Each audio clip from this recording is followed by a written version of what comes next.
Climate change जैसी आपदाओं का सबसे ज्यादा असर भारत जैसे देशों पर ही पड़ना है। भारत उन 5 शीर्ष देशों में है जो क्लाइमेट चेंज से सबसे ज्यादा आहत होंगे, कहूंगा बर्बाद होंगे। सिर्फ टेम्परेचर नहीं बढ़ने वाला, एक बात आप समझिए। बहुत लोग इस बात से धोखा खा जाते, कहते हैं 2-3 डिग्री बढ़ भी गया तो क्या होगा। जो टेम्परेचर की रेंज है वो जबरदस्त तरीके से बढ़ने वाली है। और इतने लोग, जब इनको पीने को पानी नहीं होगा, खाने को फसल नहीं होगी, तो ये सब क्या करेंगे मालूम है ना? ये दंगे करेंगे और ये कोशिश करेंगे कहीं भी ऐसी जगह चले जाएं जहां पानी तो मिले कम से कम। बताओ ये कहाँ जाएंगे? भारत में खाली जगह कहाँ है? लेकिन बात नहीं करनी है क्लाइमेट चेंज की। हाँ, तो इसको छठा मास एक्सटिंक्शन माना जा रहा है। जब क्लाइमेट चेंज होता है तो वो सिर्फ इंसान को, इंसान की मशीनों को नहीं खराब करता, मास एक्सटिंक्शन कर देता है। पर हम ऐसा नाटक कर रहे हैं जैसे बस कुछ नहीं, थोड़ा सा टेम्परेचर ही तो बढ़ जाएगा, टेम्परेचर ही तो बढ़ जाएगा। और फिर आपको ताज्जुब होगा कि ये जवान लोग चलते चलते गिर के मर क्यों जाते हैं। आपको समझ में ही नहीं आएगा कि तो कुछ भी नहीं था, अभी तो हंस खेल रहा था, बैठा था, बैठे बैठे ऐसे हो गया। सारी एटमॉस्फेरिक कंडीशंस, जलवायु बदल जाएगा तो ब्रेन क्या वैसे ही काम करेगा? तुम पागल हो जाने वाले हो। ये बात नहीं समझ में आ रही है। वही हो रहा है जो तुम चाहते हो, और अगर समाधान है तो वो भी तुम्हारे माध्यम से है। फैलो, तुम फैलोगे तो समाधान फैलेगा। आपके शरीर से लेके आपके उपकरणों तक सब कुछ एक तापमान में, और जितने भी दूसरे फिजिकल पैरामीटर्स हो सकते हैं उनके दायरे में ऑपरेट करने के लिए बना है ना। ये है, इसका क्या होगा अगर तापमान बहुत ज़्यादा हो जाए? इसका क्या होगा अगर हवा ही बहुत तेज़ हो जाए?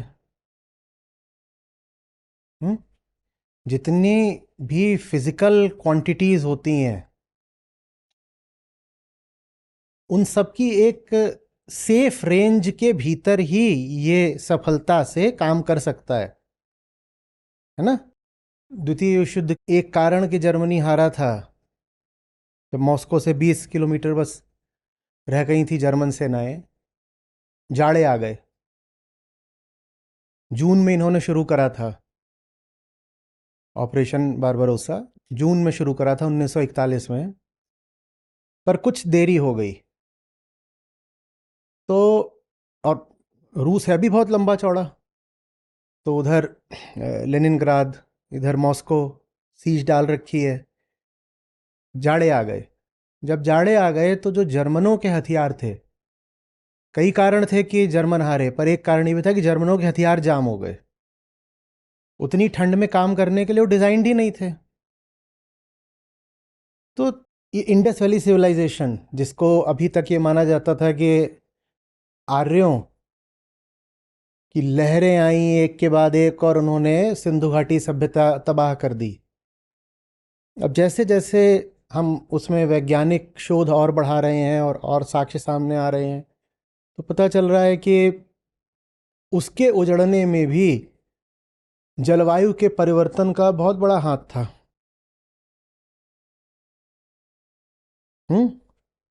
जो चोल साम्राज्य था पूरा दक्षिण भारत का, वो कैसे,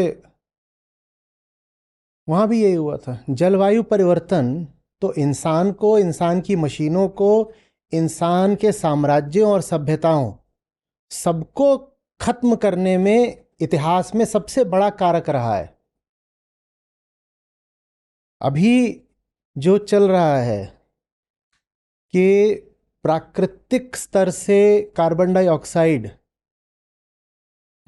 70-80% ज्यादा हो गई है आज वातावरण में। 270 ppm से बढ़ के वो 440 ppm हो गई है। ऐसा 5वें मास एक्सटिंक्शन के बाद कभी नहीं हुआ। तो इसको छठा मास एक्सटिंक्शन माना जा रहा है। जब क्लाइमेट चेंज होता है तो वो सिर्फ इंसान को, इंसान की मशीनों को नहीं खराब करता, मास एक्सटिंक्शन कर देता है। सब उड़ जाता है, क्योंकि सब कुछ ही, चाहे वो इंसान ने डिजाइन करा हो, चाहे प्रकृति ने डिजाइन करा हो, सब कुछ ही एक खास मौसम के लिए डिजाइंड है। सब कुछ ही।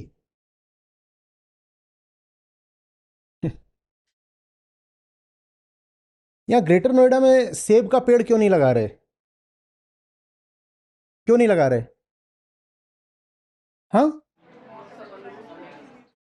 सेब क्यों नहीं होते यहाँ पर? क्योंकि सेब सिर्फ एक खास मौसम में हो सकता है। समझ में आ रही बात? एक खास जलवायु में हो सकता है। सेब आपको पता है जहां होते थे वहां होने भी मुश्किल हो रहे हैं, क्योंकि सेब को जितनी ठंड चाहिए वो उसे वहां भी नहीं मिल रही। और ये जो मौसमी बात होती है ये बहुत सूक्ष्म होती है। उदाहरण के लिए हो सकता है कि कोई पेड़ है, वो किसी तरीके से 2 डिग्री या 5 डिग्री के तापमान की वृद्धि को झेल जाए, पर जो छोटे छोटे कीड़े पॉलिनेशन करते थे उस पेड़ का, वो ना झेल पाए, वो कीड़े चले गए। जब वो कीड़े खत्म हो गए तो पेड़ भी समाप्त हो जाएगा। आप कहोगे हमने तो नहीं काटा, पर अब नए पैदा नहीं होते, नए नहीं पैदा होते क्योंकि वो कीड़े नहीं बचे जो पॉलिनेशन करते थे उनका।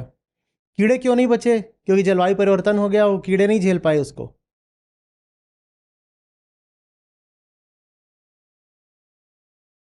हम अपने आप को प्रकृति से भिन्न जानते हैं, तो हमें ये एहसास ही नहीं होता है कि हमारा सब कुछ ही प्रकृति से जुड़ा हुआ है, और वहां जरा भी कुछ परिवर्तन होगा तो आप बचोगे ही नहीं। आप पता करना, ये आप लोगों के लिए आज का काम दे रहा हूं, जो जिसको आप बोलते आए हो ना आज तक, G = 9.8 मीटर पर सेकेंड स्क्वायर, क्लाइमेट चेंज इसको भी बदल देगा। कैसे बदल देगा पता करो। अब भाई, आपका इवोल्यूशन इसी पृथ्वी पर हुआ है। आपका दिल धड़कता है ना, तो वो एक खास रेट से धड़कता है, और वो जो रेट है वो ग्रेविटी पर और ग्रेविटी के कारण एटमॉस्फेरिक प्रेशर पर डिपेंडेंट है। आपका दिल धड़कता है ताकि आपकी नसों में उतना ही ब्लड प्रेशर रहे जो एटमॉस्फेरिक प्रेशर को काउंटर बैलेंस कर सके। अगर आपका ब्लड प्रेशर बढ़ गया, एटमॉस्फेरिक प्रेशर कम है, ब्लड प्रेशर ज्यादा है, तो क्या होगा? नस फट जाएगी। नस के भीतर प्रेशर ज्यादा है, एटमॉस्फेरिक प्रेशर कम है, नस फट जाएगी। और अगर आपकी नसों में ब्लड प्रेशर एकदम कम हो जाए और एटमॉस्फेरिक प्रेशर बहुत है, तो क्या होगा? खून बहना बंद हो जाएगा, क्योंकि नसें, जैसे आपने पाइप दबा दी हो बाहरी दबाव से। और एटमॉस्फेरिक प्रेशर किस चीज पर डिपेंड करता है? अरे ग्रेविटी पर बाबा। ग्रेविटी के कारण ही तो एटमॉस्फेरिक प्रेशर है। ग्रेविटी ना हो तो ये जितनी गैसें हैं जिसको आप वातावरण बोलते हो, ये सब स्पेस में भाग जाएंगी। आपकी ग्रेविटी नहीं तो इन मॉलिक्यूल्स को खींच रखा है ना पृथ्वी की ओर। अब क्लाइमेट चेंज से ग्रेविटी से एटमॉस्फेरिक प्रेशर बदलेगा, एटमॉस्फेरिक प्रेशर बदल गया तो तुम्हारा दिल धड़केगा। पर हम ऐसा नाटक कर रहे हैं जैसे बस कुछ नहीं, थोड़ा सा टेम्परेचर ही तो बढ़ जाएगा, टेम्परेचर ही तो बढ़ जाएगा। ऐसा नहीं कि दिल धड़कना एक बार में बंद हो जाएगा। दिल को अलग तरीके से धड़कना पड़ेगा, और दिल को उस तरीके से धड़कना पड़ेगा जिसके लिए दिल डिजाइंड ही नहीं है। और फिर आपको ताज्जुब होगा कि ये जवान लोग चलते चलते गिर के मर क्यों जाते हैं। एरिदमिया होता है, दिल की एक रिदम होती है, वो रिदम डिसरप्ट हो जाएगी। आपको समझ में ही नहीं आएगा कि तो कुछ भी नहीं था, अभी तो हंस खेल रहा था, बैठा था, बैठे बैठे ऐसे हो गया।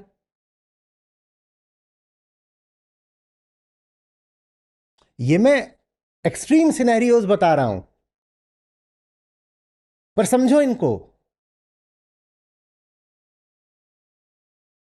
आप अपने शरीर को इतनी बाहर बाहर से देखते हो,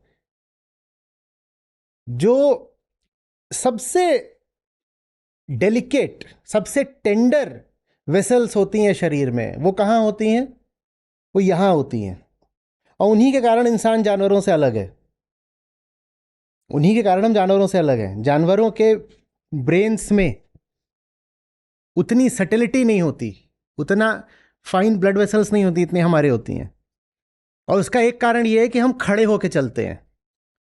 जब हम खड़े होकर के चलते हैं, दिल यहाँ, ये ऊपर है, तो यहाँ पर प्रेशर कम हो जाता है। जब प्रेशर कम हो जाता है तो यहाँ ज़्यादा डेलिकेट डिफ्रेंशिएशन हो पाता है।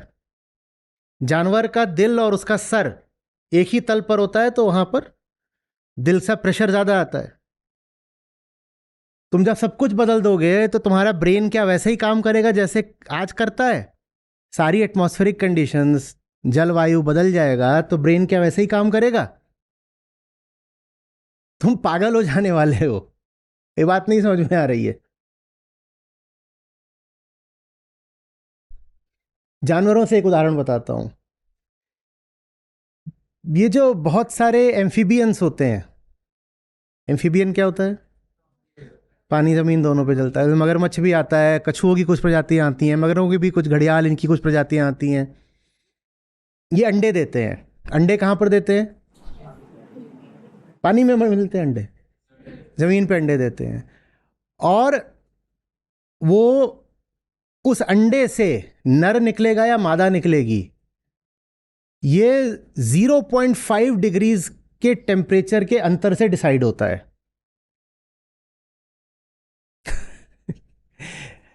तापमान बढ़ गया तो मादा निकलती है, तापमान कम रहा तो नर निकलता है उसमें से। अब 90% मादाएं पैदा हो रही हैं, तो प्रजाति कैसे चलेगी? और तुमको क्या लग रहा है कि इस प्रकार का टेम्परेचर रिलेटेड प्रभाव सिर्फ कछुओं, घड़ियालों और मगरों पे पड़ रहा है? मनुष्यों पर भी पड़ेगा। ये जो तुम लोक धर्म में वीर्य वृद्धि का इतना कर रहे हो ना, फिर तुम्हें समझ में नहीं आएगा कि आईवीएफ क्लिनिक क्यों इतने बढ़ रहे हैं। आप सब अर्बन शहरी लोग हो तो खाना मिल जाता है। आपने तो पता नहीं अब कितने सालों से फसलें उगती ना देखी हो। फसलें उगलेंगी, टेम्परेचर पैटर्न बदल गया और रेनफॉल का पैटर्न बदल गया, फसलें उगलेंगी। और वो बदल गया है। ये साल था, इसके पहले 4 महीने जनवरी से अप्रैल तक 125 सालों के सबसे गर्म महीनों में से थे। जनवरी भी, फरवरी भी, मार्च भी, अप्रैल भी पिछले 125 सालों के सबसे गर्म महीनों में थे। और 5वां महीना सबसे गीला महीना था। जितने 4 हमने गर्म महीने देखे इस साल जनवरी से अप्रैल तक, उतने गर्म महीने पिछले 125 सालों में देखने को नहीं मिले। उनमें से कोई महीना था जो 125 सालों में नंबर 1 पर था, कोई नंबर 3 पे, कोई नंबर 5 पर, इतने गर्म। और इन 4 के बाद 5वां आता है, उतना गीला महीना हमें 125 सालों में देखने को नहीं मिला। मई में कहां बारिश होती है? फसलें झेल लेंगी, और फसलें नहीं झेलेंगी तो खाने को क्या पाओगे?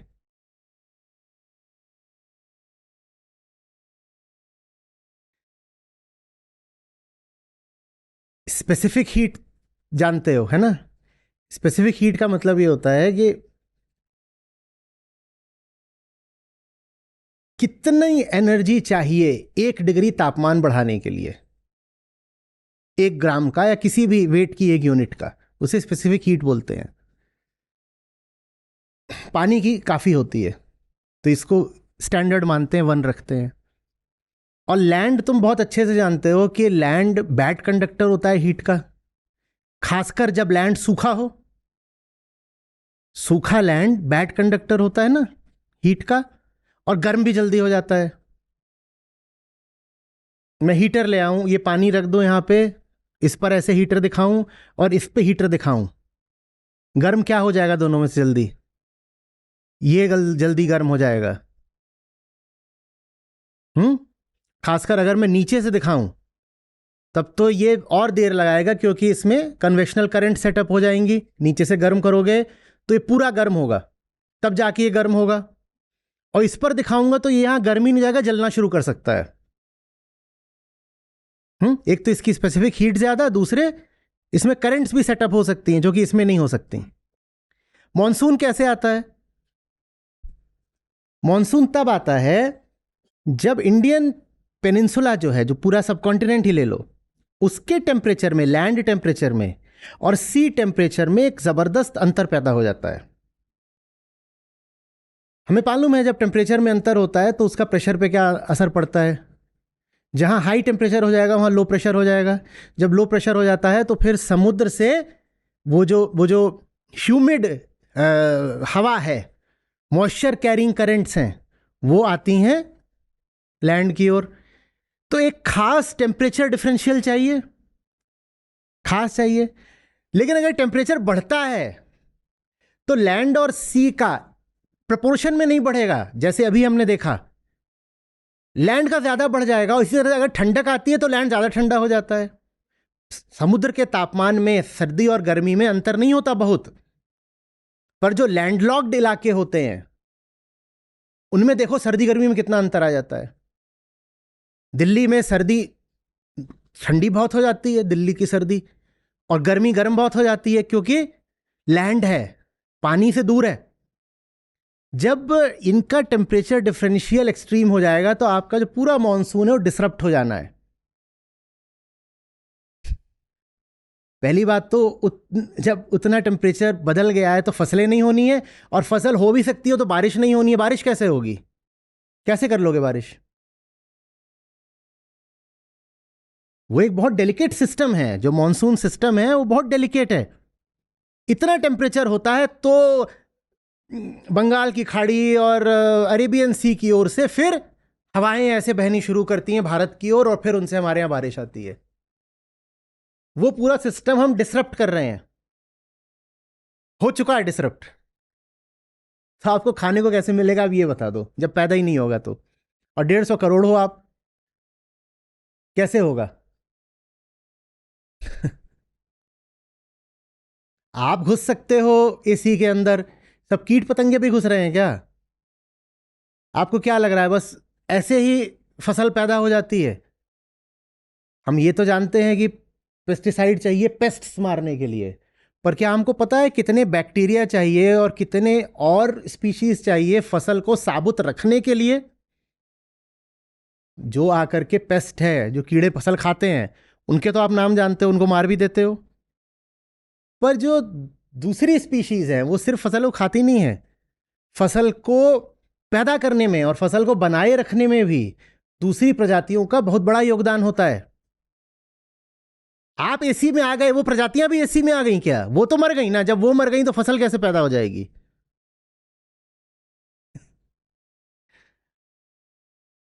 हर प्रजाति, सारी स्पीशीज टेम्परेचर और मॉइस्चर डिपेंडेंट होती हैं। टेम्परेचर बदल दोगे, मॉइस्चर बदल दोगे, वो स्पीशीज उस जगह पाई ही नहीं जाएगी। और ये नहीं कि वो वीजा लेके कहीं और पहुंच जाएगी। बहुत सारी स्पीशीज सिर्फ लोकल होती हैं, वो अगर वहां नहीं है तो फिर कहीं नहीं है, वो मिट गई, हमेशा के लिए मिट गई। जड़ों में, पेड़ों की जड़ों में नाइट्रोजन फिक्सेशन एक चीज होती है, जानते हैं आप? हाँ, वो आपको दिखाई नहीं देगी, पर अगर वो ना हो तो पेड़ जी नहीं सकता। और वो भी जो काम करती हैं प्रजातियां छोटे जीवाणुओं की, वो सब भी बहुत टेम्परेचर डिपेंडेंट होती हैं। फिर समझ में नहीं आएगा कि आम आर्टिफिशियली क्यों पकाने पड़ रहे हैं, क्योंकि वो अब प्राकृतिक तरीके से पक ही नहीं सकते। फिर समझ में नहीं आएगा कि इंसान ही क्यों बदल गया, हमारी भावनाएं क्यों बदल रही हैं, विचार क्यों बदल रहे हैं। हम देखो हैं तो सबसे पहले मिट्टी ही ना। उसी मिट्टी से अहंता पैदा होती है, द सेंस ऑफ सेल्फ, मिट्टी से ही तो। वो जब पूरी मिट्टी ही बदल जाएगी तो तुम वही रह जाओगे क्या जो तुम हो? मिट्टी का कोई तत्व नहीं है जो आपके शरीर में नहीं पाया जाता हो। वो सब जब ऊपर नीचे हो जाएंगे तो आप भी वो नहीं रह जाओगे जो आप हो, आपकी स्पीशीज ही बदल जानी है, आप कुछ और हो जाओगे। वो क्लाइमेट चेंज नहीं है, वो स्पीशीज चेंज है।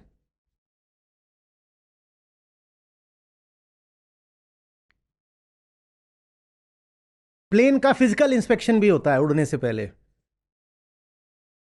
2 बजे की फ्लाइट है, वो फिजिकल इंस्पेक्शन स्टाफ भी करता है, पायलट्स भी करते हैं। फिजिकल इंस्पेक्शन कैसे होगा?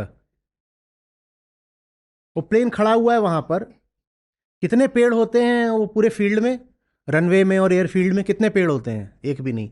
प्लेन वहां खड़ा हुआ है, आपको उस लंबे चौड़े प्लेन में ऐसे पूरा घूम के इंस्पेक्शन करना है।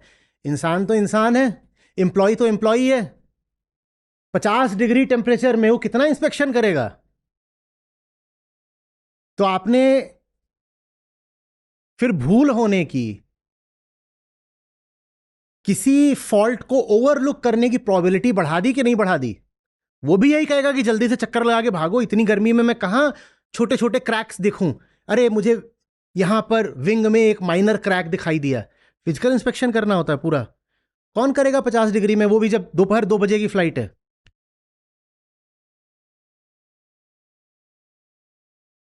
सारा जो क्रू है और जो पायलट्स हैं वो भी इंसान है, वो भी कहीं से आ रहे हैं, ड्राइव करके आ रहे हैं, अपने घरों से आ रहे हैं, कुछ करके आ रहे हैं। इतनी गर्मी है, आपको थोड़ी सी गर्मी हो जाती है, आप बोलते हो भेजा आउट हो गया। वो लोग भी जो आ रहे हैं वो भी तो इंसान है। गलतियों की संभावना बढ़ेगी कि नहीं बढ़ेगी? और टेम्परेचर बढ़ने पर आप अपने आसपास का तापमान कम रखने के लिए जो कुछ करोगे वो टेम्परेचर को और बढ़ाएगा। कूलिंग के लिए जो कुछ किया जाता है वो एटमॉस्फेरिक हीटिंग कर देता है। समझ रहे हो? हीटिंग होगी तो आपकी कूलिंग नीड्स और बढ़ जाएंगी, और कूलिंग के लिए आप जो कुछ करोगे वो एटमॉस्फेरिक हीटिंग को और बढ़ा देगा।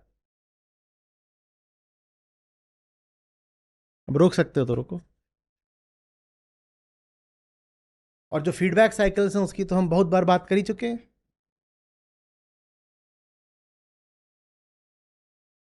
तुम कितना भी एडवांस डिजाइन बना लो प्लेन का, बर्ड हिट्स कैसे रोक लोगे बताओ? वो एक बर्ड नहीं होती, कई बार तो पूरा झुंड, फ्लॉक आता है। क्या करोगे उनका? तुमने उनके घर छीन लिए तो वो जो बर्ड्स हैं बेचारी, वो मालूम है किस लालच में आती हैं? जो रनवे होता है इसके इधर उधर दोनों तरफ घास होती है, और उस घास में छोटे छोटे कीड़े होते हैं, तो उनके लालच में चिड़िया आ जाती है, क्योंकि चिड़ियों का जो प्राकृतिक घर था वो तो तुमने छीन लिया। एक तरह से कहो तो ये प्लेन पर बर्ड हिट नहीं हुई है, ये बर्ड पर प्लेन हिट हुआ है, क्योंकि जगह तो वो बर्ड की थी। बर्ड अपना पेड़ खोजती है, पेड़ नहीं मिलता तो वहां जो तुम्हारे रनवे के बगल में घास है वो उसमें आ जाती है कुछ खाने के लिए, और ये बर्ड हिट नहीं होती। इसको बोलते हैं बर्ड इंजेक्शन।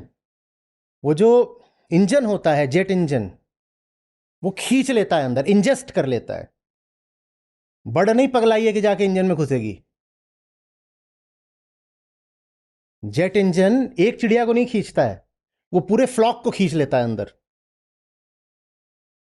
तुम कैसे रोक लोगे उनको? और जैसे जैसे तुम जानवरों के घर काटते जाओगे वैसे वैसे वो तुम्हारे शहरों, मोहल्लों और एयरपोर्ट्स के भी आसपास आते ही जाएंगे। उन्हें कैसे रोकोगे? कोई भी चिड़िया 50 डिग्री में धूप में नहीं निकलना चाहती।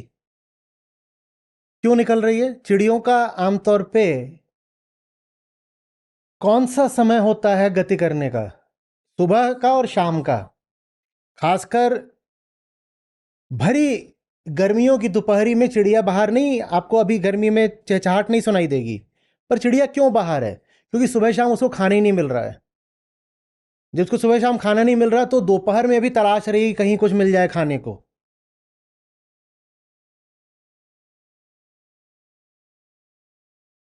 खाना क्यों नहीं मिल रहा है? क्योंकि जहां उसको खाना मिलता था उन जगहों पर इंसान जाकर बैठ गया है।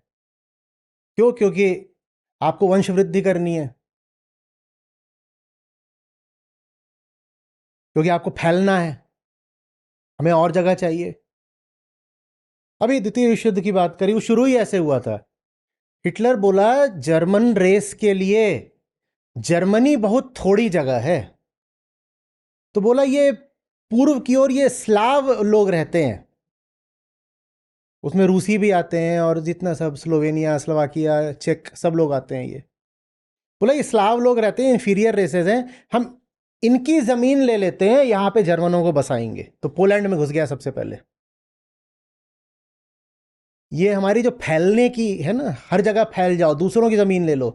हम सिर्फ दूसरे इंसानों की जमीन थोड़ी ले रहे हैं, सबसे ज्यादा तो हमने जानवरों की जमीन ली है। वो उनकी जमीन थी, उस पर वो लाखों साल से रहते थे, तुमने उनकी अब जमीन ले ली है, वो कहां जाएं? और कोई चिड़िया इंसान के पास नहीं आना चाहती। चिड़िया के पास जाओ, देखा तुरंत क्या करती है? तुम चिड़ियों को मजबूर कर रहे हो तुम्हारे पास आने के लिए, क्योंकि तुमने उनकी जगह ले ली, उनका पेड़ ले लिया, उनका भोजन ले लिया। वो क्या करें? उनको घोंसला बनाने तक की जगह नहीं है। हर जगह तुम फैल गए हो। जैसे हिटलर बोल रहा था मुझे फैलना है। प्लेन तो प्लेन है, आपकी जो साधारण बाइक है या कार है, ये भी बनी नहीं है एक तापमान से आगे बर्दाश्त करने के लिए। खड़ी बाइकों में विस्फोट हो रहे हैं। बाइक खड़ी है, खड़े खड़े फट गई।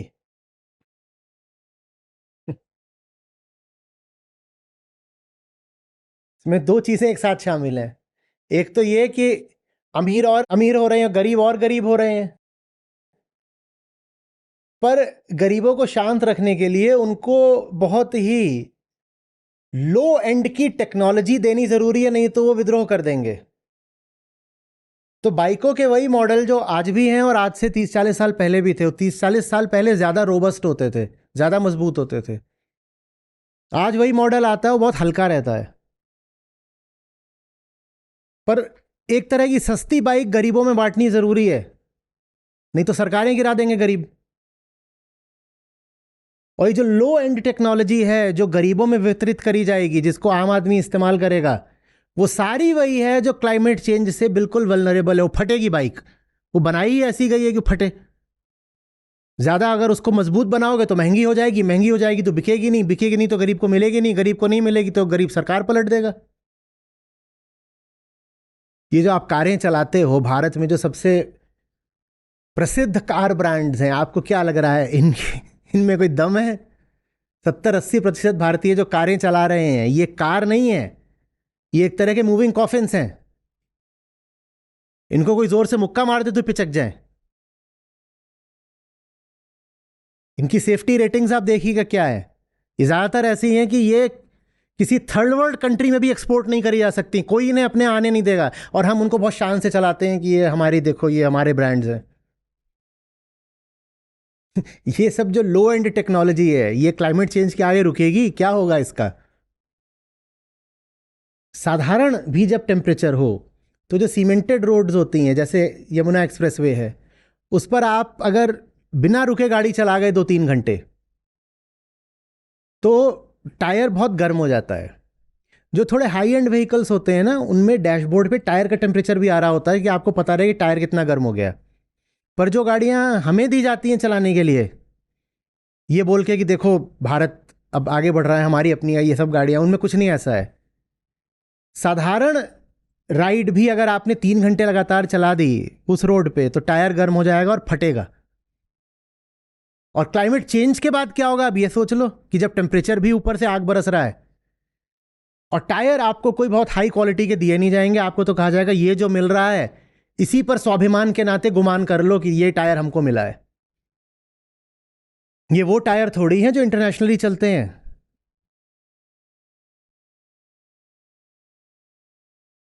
और इसीलिए क्लाइमेट चेंज जैसी आपदाओं का सबसे ज़्यादा असर भारत जैसे देशों पर ही पड़ना है। भारत उन 5 शीर्ष देशों में है जो क्लाइमेट चेंज से सबसे ज़्यादा आहत होंगे, कहूँगा बर्बाद होंगे।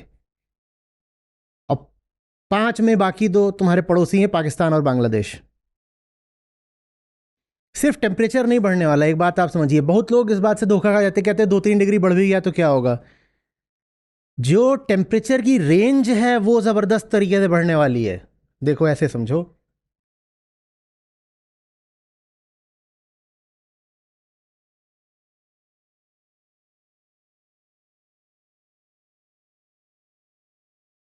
ठीक है? ये इसको ले लो, कुछ भी ले लो, टाइम ले लो, ये टाइम है और ये टेम्परेचर है। अभी मान लो तुम्हारा ऐसा कर्व है, ठीक है? ये कर्व है, तो ये इसका एवरेज है, इस पूरे कर्व के टेम्परेचर का ये एवरेज है। ये जो एक्स एक्सिस है यही एवरेज हो गया। हम एवरेज की जब बात करते हैं तो हम बहुत बड़ी भूल कर देते हैं, क्यों समझो। ये जो पूरा कर्व है ना, इसका शेप ये हो जाएगा।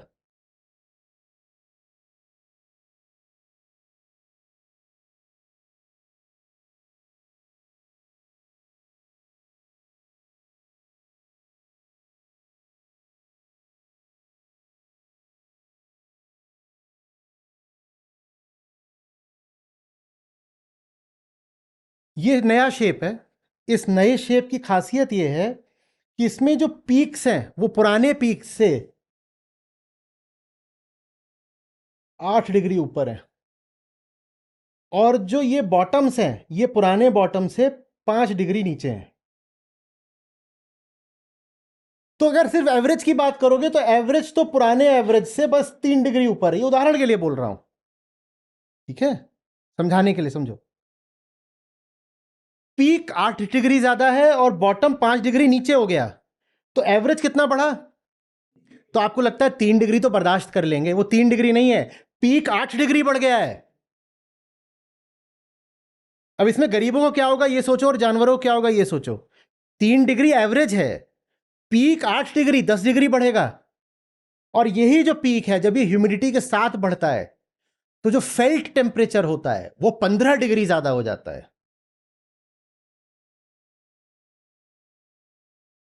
बात समझ आ रही है? और ये सिर्फ ऐसा नहीं कि गर्मी ज्यादा बढ़ गई है, ठंड भी ज्यादा बढ़ जाएगी। एक्सट्रीम वेदर इवेंट्स बढ़ेंगे, दोनों ओर की एक्सट्रीम बढ़ेगी, जिसके नतीजे में एवरेज टेम्परेचर तो आपको लगेगा कि 3 डिग्री ही बढ़ा है, पर वो 3 डिग्री एवरेज है। एक्सट्रीम्स तो 10-10 15-15 डिग्री बढ़ गई दोनों तरफ। हाँ, जो ऊपर की तरफ एक्सट्रीम अगर वो 8 बढ़ी है तो नीचे वाली सिर्फ 5 बढ़ेगी, तो इस कारण एवरेज ऊपर की ओर बढ़ा है।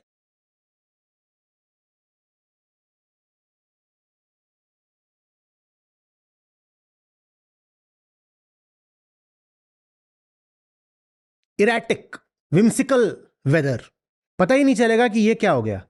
इतनी गर्मी अचानक इतनी ठंड कैसे हो गई, ये क्या हो रहा है। लोग कह रहे अरे ये मई के महीने में, हाँ, ऐसा मौसम हो रहा है जैसे फरवरी का मौसम हो, और अचानक फिर हीट वेव चलने लग गई। जो वल्नरेबल सेक्शंस हैं सोसाइटी के वो सबसे ज्यादा सफर करेंगे,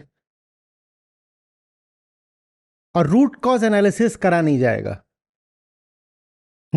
रूट कॉज एनालिसिस सामने नहीं लाया जाएगा। कभी हम कह देंगे कि अरे चिड़ियों ने गड़बड़ कर दी, चिड़ियों ने क्यों गड़बड़ कर दी वो हम नहीं बताएंगे। कभी हम कहेंगे क्रॉप फेलियर हो गई, क्रॉप फेलियर क्यों हो गई वो हम नहीं बताएंगे। कभी हम कहेंगे रोड जर्नी अनसेफ हो गई, क्यों हो गई वो हम नहीं बताएंगे। कभी हम कहेंगे मेंटल डिस्ट्रेस बढ़ता जा रहा है, लोग ज्यादा पागल हो रहे हैं, क्यों पागल हो रहे हैं वो हम नहीं बताएंगे। कभी हम कहेंगे रिप्रोडक्टिव हेल्थ खराब होती जा रही है, क्यों खराब हो रही है वो हम नहीं बताएंगे। वो सब छुपाया जाएगा ताकि जो गैस कंपनियां हैं, कोल कंपनियां हैं, एनर्जी कंपनियां हैं, इनका धंधा चलता रहे और ये लोग आपके आइडल्स, आदर्श बनकर बैठे रहें। सबसे पहले तो मैं पूछता हूं कि समझ में क्यों नहीं बात आती है। हम भारत में हैं, हम नदियों को पूजते हैं। अभी उधर गया था ऋषिकेश की तरफ, बाप रे बाप, 4 धाम और गंगोत्री जाने वाले, यमुनोत्री जाने वाले, बाप रे।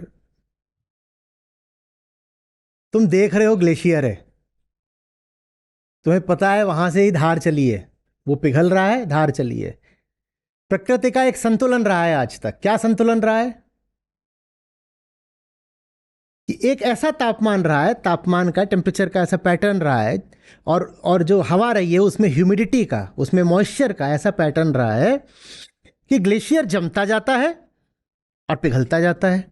वो जो कितना पिघलता जाता है उसी को हम क्या बोलते हैं? माँ गंगा। लेकिन साथ ही साथ ऊपर से जम भी रहा है, क्योंकि न जमे तो पिघलेगा तो खत्म हो जाएगा। जब आपकी टेम्परेचर राइज हो रही है, टेम्परेचर राइज इतना जबरदस्त है तो वो जो ग्लेशियर है वो लगातार सिकुड़ रहा है। नदियों की धाराएं हमें कब तक मिलने वाली हैं? हमें नहीं समझ में आ रही बात। भाई आप फ्रिज की डिफ्रॉस्टिंग करते हो ना, कभी कभी करते हो। जब तक ऊपर फ्रीजर में थोड़ी भी बर्फ है तब तक पानी चपकता रहता है। अगर आप फ्रीजर को नहीं देखो, पानी को टपकता देखो, तो आपको लगेगा कि धारा तो बनी हुई है। लेकिन सच्चाई यह है कि फ्रीजर में जो बर्फ थी वो लगातार पिघल के कम होती जा रही है, और एक बिंदु ऐसा आएगा जब वो जो धारा थी वो अचानक से रुक जाएगी। आपको कहोगे ये क्या हुआ, ये क्या हुआ? फिर आप फ्रीजर में झांकोगे, आपको कहोगे अच्छा अब यहां बर्फ बची ही नहीं। लेकिन जब तक थोड़ी भी बर्फ है तब तक तो धारा रहेगी। वो धारा अभी हमें दिखाई दे रही है हमारी नदियों में, वो धारा अचानक से सूखेगी। आप कहोगे ये क्या, यहाँ तो नदी थी, ये तो खाली जगह, ये कंकड़ रेत कहाँ से आ गई, नदी कहाँ गई हमारी।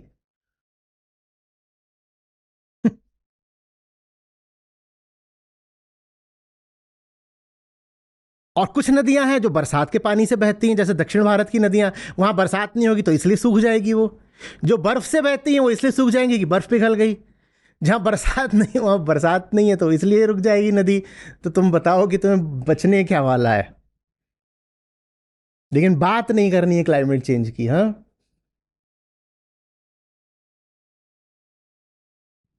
और इतने लोग जब इनको पीने को पानी नहीं होगा, खाने को फसल नहीं होगी, तो ये सब क्या करेंगे मालूम है ना?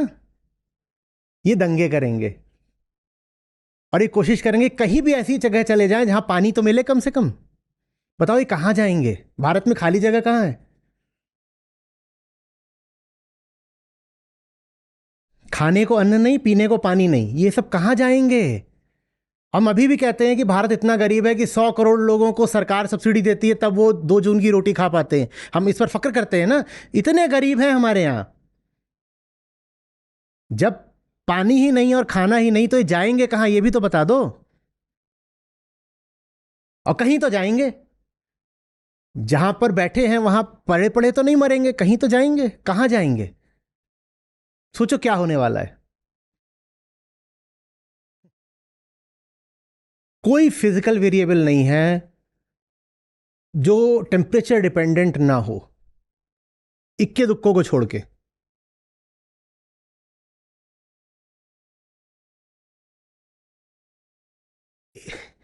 कम हमारे काम के जितने भी फिजिकल वेरिएबल्स हैं ज्यादातर टेम्परेचर पे डिपेंड करते हैं।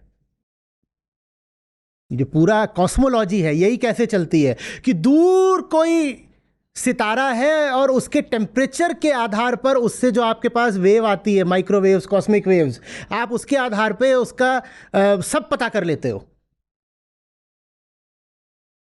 मैंने जितनी ये वेव्स भी हैं आपकी, ये भी टेम्परेचर के आधार पे चलती हैं। आप कहते हो लाल तारा है, नीला तारा है, इससे मुझे पता चल जाता है कि उसका टेम्परेचर कितना है। तो लाल और नीला ये तो वेव की फ्रीक्वेंसी से डिटरमिन होता है ना, कलर। तो माने उसके टेम्परेचर से डिपेंडेंट हो रहा है पूरा वेव फॉर्म। और आपकी पूरी दुनिया वेव्स पर ही चल रही है, और सारी वेव्स टेम्परेचर डिपेंड। दुनिया कैसे चला लोगे बताओ? कोई भी सिग्नल तुम्हारा बचेगा?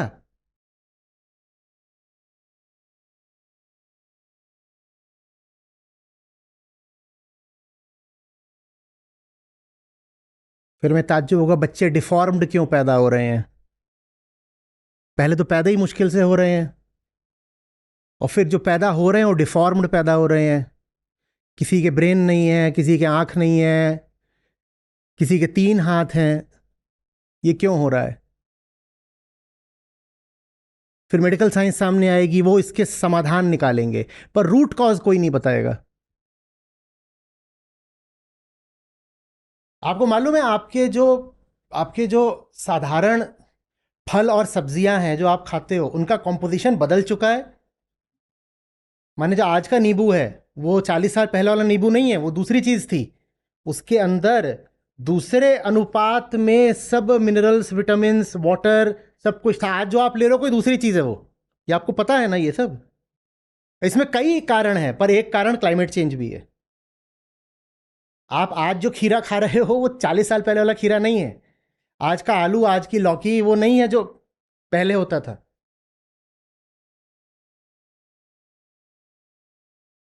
आचार्य जी, जैसे अब जो लोग मार्स वार्स के लिए जाने के लिए लगे रहते हैं, ये हुआ मचा रखा उन्हें मार्स जाना है, तो अभी उन्होंने देख लिया है कि ये जो विमान हादसे हो रहे हैं, तो अब क्या पता उन्हें भी ये चीज़ दिख जाए कि क्लाइमेट चेंज की वजह से उनका रॉकेट जैसे ही ऊपर जा रहा हो वहीं पे फट जाए क्लाइमेट चेंज की वजह से। स्मार्ट लोग हैं वो, ऐसा नहीं होगा। आचार्य जी, फिर हम इस पे अब सॉल्यूशन पर बात करते हैं। तो हम ये कहते थे कि 1.5 डिग्री सेल्सियस जो सेचुरेशन पॉइंट है उसको होने से रोकना पड़ेगा, वो हो ही चुका है। और हम फिर लोगों को बात करते हैं कि कॉन्शियस लिविंग तरफ लेके आए। लोगों से हम बात करते हैं कि आप कॉन्शियस लिविंग की तरफ आओ, आप अपना समझो कि आपकी कामनाएँ क्या हैं, आपके कार्बन फुटप्रिंट्स क्या हैं और ये सब समझो और फिर आप अपनी दिनचर्या जो भी करते हो, उसमें सब आपको समझ आएगा कि कितना वो कार्बन वगैरह एमिट कर रहा है। पर इस सब से सॉल्यूशन हो कैसे पाएगा? ये काफ़ी काफ़ी लंबा चला जाएगा ये चीज़। मैंने इतनी देर में सॉल्यूशन शब्द एक बार भी इस्तेमाल किया मैं बार बार बोल रहा था रूट कॉज। हमें गुमान ये रहता है कि समस्या तो हम जानते ही हैं, हमें अब समाधान बता दो, जबकि तुम्हारी समस्या ये है कि तुम समस्या ही नहीं जानते हो। तुम मान के चलते हो समस्या तो हमें पता है, सॉल्यूशन बताइए ना, सॉल्यूशन बताइए ना, क्या समस्या तुम्हें क्या पता है। मैं रूट कॉज इतनी देर से बोल रहा था, क्या है रूट कॉज जानते भी हो। ये सब कुछ जो हो रहा है उसका तुम्हें एक रीजन बताया जाएगा, तुम कहोगे उससे गहरा रीजन है क्लाइमेट चेंज। नहीं, क्लाइमेट चेंज भी रूट कॉज नहीं है, कुछ और है रूट कॉज। और वो जो रूट कॉज है उसका समाधान हो रहा है अभी, यही है समाधान, यही है समाधान। जहां समाधान हो रहा है वहां बैठ के तुम पूछ रहे हो समाधान क्या है।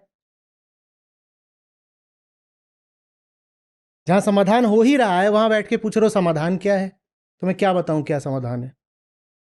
हमें समाधान समझ में आता है, ठीक है, लेकिन हम इसके बारे में, लेकिन हम बहुत चंद लोग हैं, ठीक है। तो संख्या बढ़ाओ ना, हाँ, हम जब लोगों यही से समाधान है। जब लोगों से बात करने जाते हैं इस बारे में, हाँ। तो कोई, जैसे अब ये सत्र में भी बात हो रही थी ना कि लोग अपना कपड़ा ओढ़ के बैठे हैं अपने सामने। लोग नहीं बैठे हैं, आप मेरे सामने बैठे हो, मैंने तो आपको समझा दिया।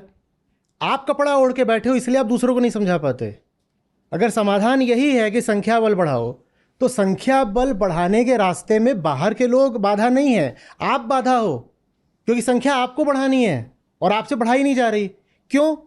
क्योंकि आप ही भीतर कहीं ना कहीं मेरा विरोध लेकर बैठे हुए हो। आपके पास ही कोई ऐसी मान्यता है, कोई स्वार्थ है जो मुझे स्वीकार नहीं कर रही है पूरी तरह से। तो इसलिए फिर जब आप बाहर जाते हो तो फिर होंठ सिल जाते हैं। जो बात में दम होना चाहिए, जो सच्चाई होनी चाहिए और जो गरज होनी चाहिए वो रहती नहीं है, तो फिर कोई सुनता नहीं आपकी। यही समस्या है, ये है समस्या। आप सब जो लोग हो ना, मैं बताता हूं आपका, अगर हम कार्बन फुटप्रिंट देखें पूरी गीता कम्युनिटी का, आपका कार्बन फुटप्रिंट आपके ही समान इकोनॉमिक स्टेटस वाली क्लास से छोटा आएगा। यह है समाधान। कहने को आप यहां गीता पढ़ने आए हो, पर गीता पढ़ने के साथ साथ आप क्लाइमेट क्राइसिस का समाधान स्वयं ही बन रहे हो। अगर हम एक स्टडी कर पाए कि आप लोगों का कार्बन फुटप्रिंट कितना है और आप ही के जैसे आर्थिक स्तर वाले किसी दूसरे सैंपल का कार्बन फुटप्रिंट कितना है, तो आप पाओगे आपका कार्बन फुटप्रिंट कम है। आप हो समाधान, पर आप ये समाधान फैलने कहां दे रहे हो।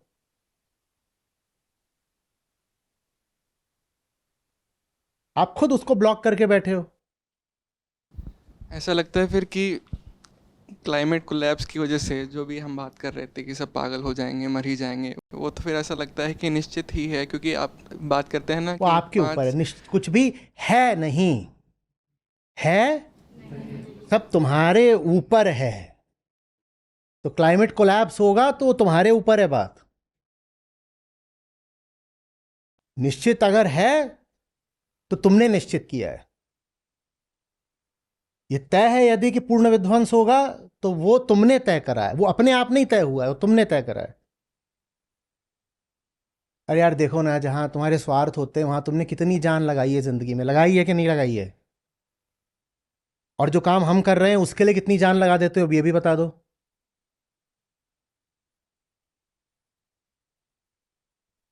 कितनी जान लगा देते हो। तुम चाहो तो समाधान हो सकता है, पर तुम्हारी चाहतें सब दूसरी दिशा की हैं। जहां स्वार्थ होता है वहां सब लोग पूरी जान लगाने को तैयार हो जाते हैं। यहां तो ऐसे समझते हो कि ऐसे ही कुछ हो रहा है, दान अनुदान चंदे का काम हो रहा है, पार्ट टाइम जाके थोड़ा बहुत कुछ कर दिया तो कर दिया।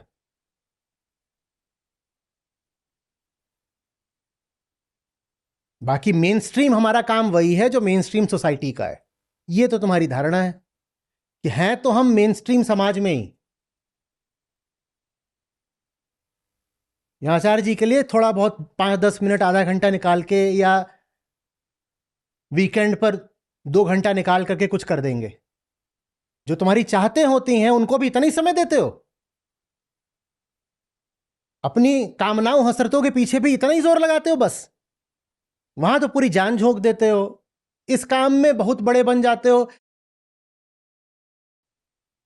वही हो रहा है जो तुम चाहते हो,